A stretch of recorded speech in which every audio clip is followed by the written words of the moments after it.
Okay, so today we're going to talk about some engines that have actually been out for quite some time, probably at least 2 years, maybe closer to 3, because Paragon 2 hasn't been the most recent thing for quite some time. Paragon 3 has been the more recent offering from Broadway Limited.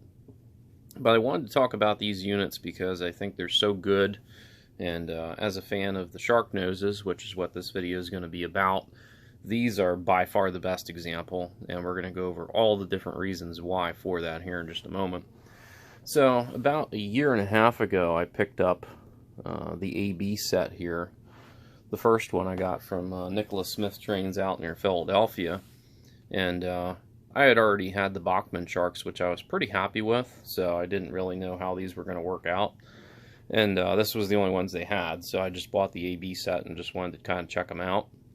And I loved them so much, so I wanted to find the other AB set, which basically took me until now. It's actually just yesterday it finally came in, so now I have the other AB set. So I have the full ABBA set, which gives you a real dancing queen, but we'll take a look at that in a bit. So these are the part numbers here for both of them.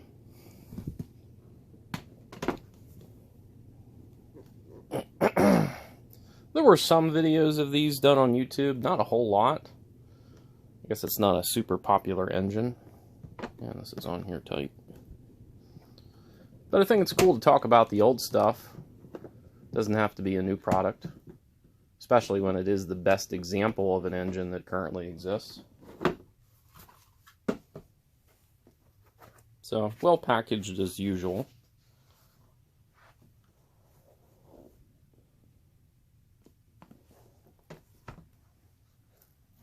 So in a little baggie here,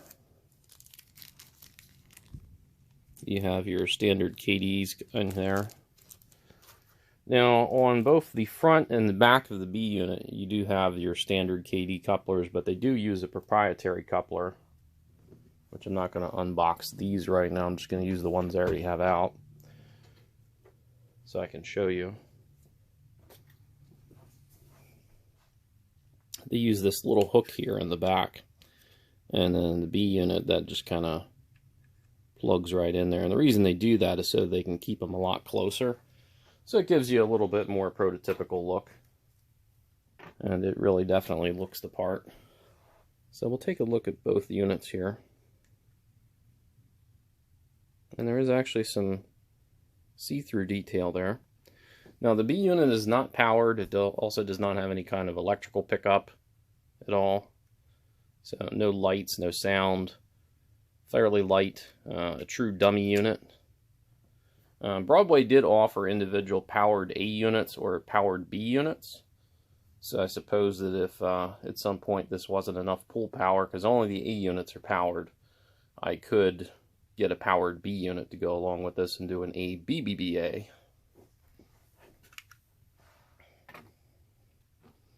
And then taking a look at the locomotive here. Now this is 2008. The other one is 2004 for the road number. Main difference on these versus the Bachmanns, and of course extra detail, better paint, is the train phone antennas. Those were unique to the Pennsylvania. A couple other railroads had the Sharknoses. The original buyers were the B&O, the Pennsy, and New York Central, but only Pennsy had the train phone antennas. And the Bachmanns did not have the train phone antenna. And also, as we'll see later on, does have marker lights, which are functional. So, all the detail that should be there, and you would expect. Pretty good weight. Now, I can say from just having the AB set of these for a couple years now, the pull power is not fantastic. So kind of what I did is just a stand-in for the time being, is I just threw an extra B unit on the back there that was powered from my Bachmanns, but now I've converted all of my Bachmanns into New York Central and gave them to my dad for one of his trains. So I no longer have those. So now we'll see what kind of pull power these exhibit here with a full consist setup. So going to spend the next part kind of setting up on doing all the programming on them so I can get them to run here, and we'll take a look at them running. Okay, so got everything consisted here and got all the functions matched up and all that, and kind of the only thing that I'm having difficulty working is the F9 startup. For whatever reason, it doesn't work on both engines when they're consisted. I don't know what the deal is with that, but I'm not going to figure it out right now. Usually to turn on Broadway engines, I don't really use the F9 feature anyway. I just kind of give it a little bit of throttle and then they both come on. So I just powered up my system there, but we'll use the F9 and you'll be able to hear at least the extended startup on the trailing unit.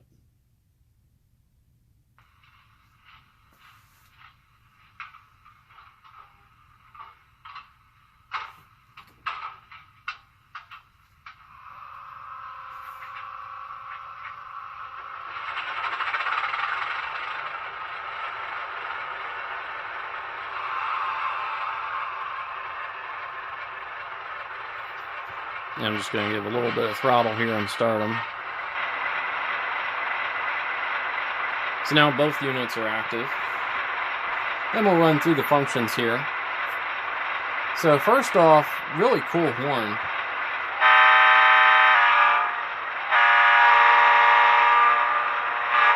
Which you can kind of quill in and out if you have a control system that works that. I do want to show you that part here on my Ecos. The Ecos has this little kind of toggle right here.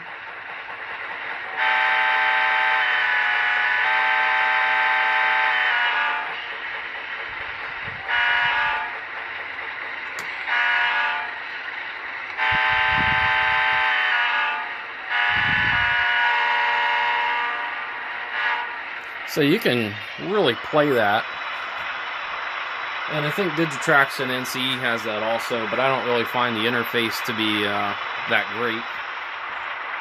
And that's for a number of reasons, not just the quilling function. And we'll run through some of the other functions here, like the bell. Whoop. Roll it down there. We'll back them up for a second here.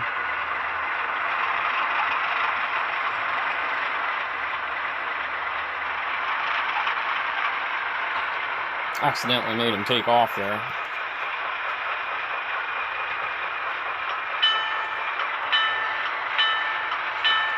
Very clear bell.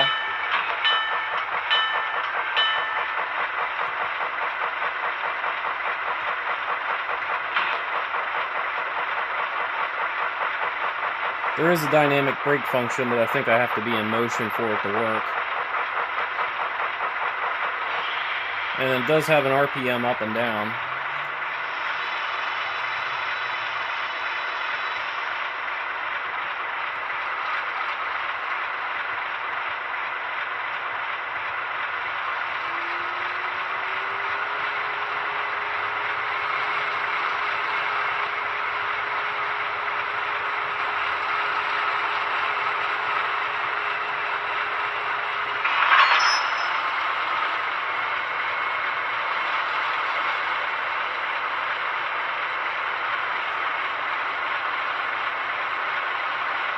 And of course F8 is the mute.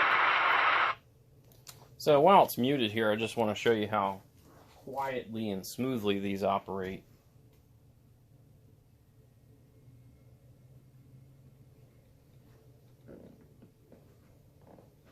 Super smooth.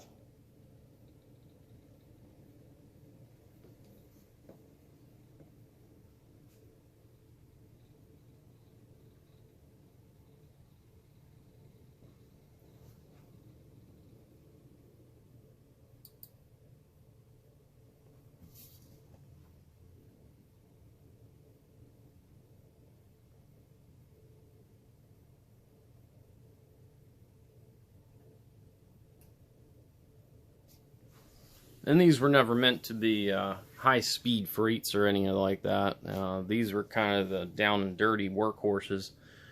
Worked a lot of coal trains, ore trains. They were kind of known as really good luggers. So whenever there was a big, huge, heavy pile of cars out there, these were the ones that always do it. Similar to the centipedes in that role. The centipedes were kind of more of helpers. These you would find throughout freight trains.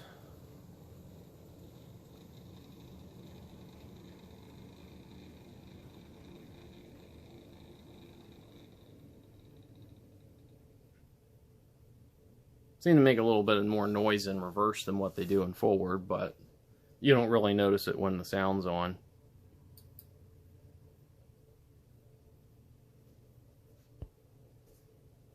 Some historical notes on these. They were very comparable and kind of made to compete with the F7, but they did produce a little bit more horsepower, about 100. It's a common misconception that you can't, MU these up with other makes of engines. You could. It's just the parts had to be ordered from Baldwin, and they did make those. So you can definitely lash these up with other units.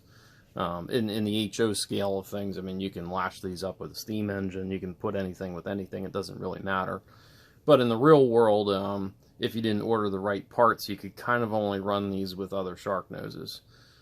So that was something that I guess they weren't really that popular to begin with, so it probably wasn't a thing that many railroads run into. There are actually 2 of these that still remain, that still survived, but they're kind of locked up in a shed somewhere in Minnesota, or I think in Michigan. And apparently the owner's been a real prick about it and just doesn't want to let them see the light of day or actually donate them to a museum, so they're just sitting away rotten. Which is kind of a shame, but, that's a story for another day. Now, the models that we've discussed are Paragon 2 models, which they've done the Sharknoses in Paragon 2 and in Paragon 3. You could upgrade these to Paragon 3 if you wanted to. There is a process in which you can do that through BLI here. It's about $130 to do it. If you send back your old decoder, you'll get about a $30 core charge back. I don't know how these sound with Paragon 3, so it's not something that I'm going to do at this point. So if I ever had the chance to maybe hear some of these with Paragon 3 and there's a vast difference, maybe I would spring and go for it. But I think the Paragon 2, at least in terms of not having a Rolling Thunder system, there is absolutely no difference in the decoder sounds whatsoever. So if you don't have Rolling Thunder, you're not going to get better sound just upgrading the decoder to a Paragon 3. And, and as for some of the reasons that you might do that, I think we gotta go back here.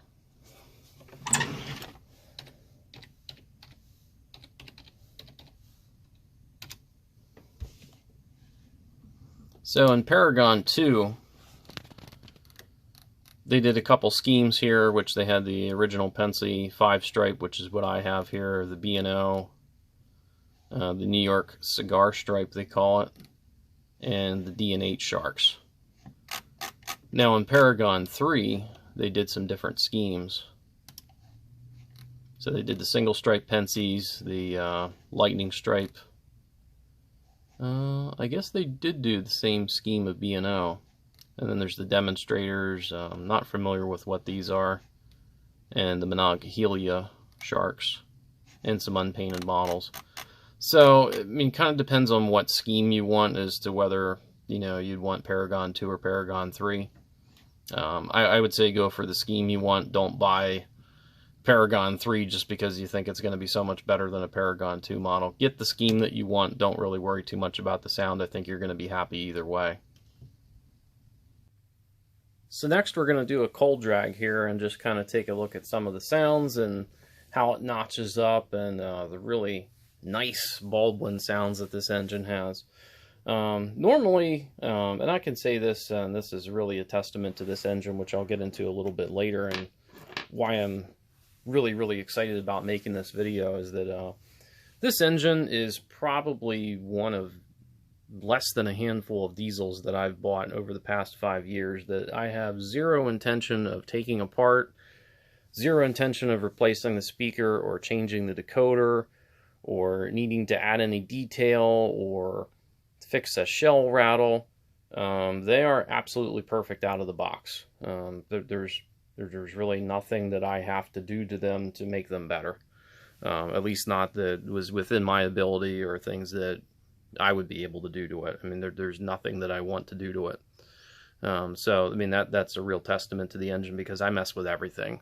The $600 Broadway big boy, I can find you 10 things that I want to fix about it. I just haven't gotten around to it yet. But that's another story for another day. So we'll get into running it here.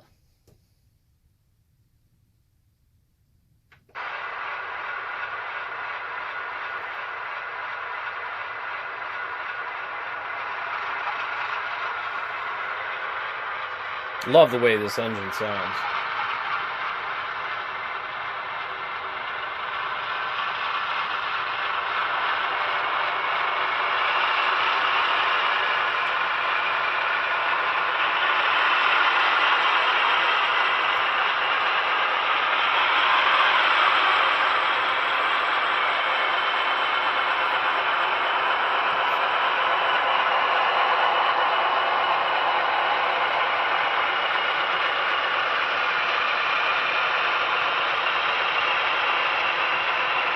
And we're running a fairly long cold drag here.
And we're running about 25 miles an hour.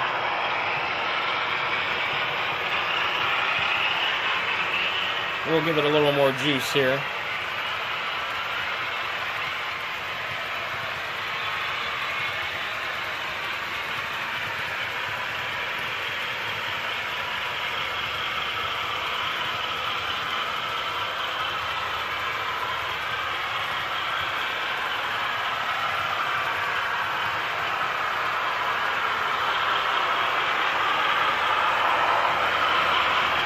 And that's about 44 miles an hour there.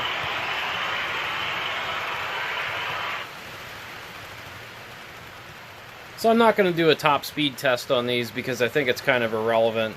These are units that probably rarely, if ever, saw service above about 50 miles an hour. They were not a high-speed engine at all. These were used in freight service and just really doing some of the heavy lifting. I mean, they certainly will run faster, but I'll probably go into the settings of the CVs and probably cap the speed at maybe like 50 miles an hour and kind of enhance some of the slow speed operation and give myself a little more control over it. But I mean, these aren't something I'm going to be blasting around the layout at 70 miles an hour because it's just not what they were meant to do. There were some versions of these that were actually done in Tuscan with 5-stripe, and also I believe even in the Tuscan scheme with a single stripe. Some of them were used for passenger service, so that's maybe a scheme that hopefully Broadway will do in the future. And if they do those, I'll probably pick up a set of them. One of the other nice things about these, and I'm running on my inner loop here, which is 24-inch radius. These I think will handle down to probably even 18-inch radius, even though I don't think they specify that anywhere in the packaging. Definitely 22. So these are really nice for someone who doesn't have space to run humongous curves, or they have a really small area to run trains, or they need tight curves. So it's a really, really nice train that you can get, and you can still haul a lot, look good doing it. So I mean, it really fills a number of needs there. So in closing, I'm going to say some things that are highly opinionated, but I feel they're justified, and you know, this is my little corner of the internet, so I mean, this is where I put my opinions out there. First of all, this is the finest diesel locomotive that Broadway Limited has ever done, period. There is no other engine, at least that I have found or personally observed, that is as well done as this one. And I will also say that, and I don't know the details of the organization, but whoever was in charge of doing this engine, doing all the details, the drive, the sound, the accuracy of the sound, whoever does this one should do all of the LI's projects. Because to be quite honest, the sound in most factory Broadways is generic stuff from 10 years ago and sounds nothing at all like it should. Case in point, their GEVOs. Their GEVOs suck. There's detail that isn't there. The sounds, I don't know what they're supposed to be, but they ain't a GEVO. So, like, I don't know if they have different people working on different projects, but whoever's doing these should be doing all of their things, and because they are that good. And like I said, this is one of the few diesels that I don't really have to mess with it. It's perfect. I don't know what kind of speaker setup they're using these, but I kind of want to tear it apart and see, because it's amazing. I don't know how good of a sense you get of that over the camera, but the sound in these engines is incredible. I think they use just a single speaker in them, but the wideness of the sound, you wouldn't even know that the B units aren't powered. So if you want these engines, how and where do you get them? Well, at this point, you're not going to be able to really go online and find them unless it's eBay, train show. Your other possibility is local train shops where it's probably been sitting on the shelf for 2 or 3 years and they just happen to have an extra one there. That's really the only way that you're going to find these. I was lucky enough to buy my initial set. Actually, it was on sale. Got them for about $270. And then I just won the final AB set on eBay for about $220 shipped. So typically when these were new, they were around, I think, $299 was typically your street price on these. Maybe you might have seen some deals out there at about $280. A lot of your brick and mortar shops might be still trying to sell these in excess of $300 or maybe $350. I think $399 was the list price. I really wouldn't pay much in excess of $300 for these. It may take you a while to find them, but I would say be patient because the deals are out there. I happen to get both of mine basically brand new. So I mean, you definitely want to look them over if it's something that's been sitting there for a while, or especially if it's a used deal or something at a train show. As with most other trains, you want to, kind of check those things out before purchasing them. But I mean, if you love sharks or you love any of the railroads that had them, this is an excellent model to have in your collection. I love Sharknoses, and this is the best that they've ever been done. And it shows that Broadway is capable of doing really great things, and you got to kind of wonder why this is so good and some of their other stuff is not. So I don't know the story behind that, but just wanted to get this information out there. And I love making videos on sharks, so it's probably not the last you'll see of these here on the channel. So that's it for this one.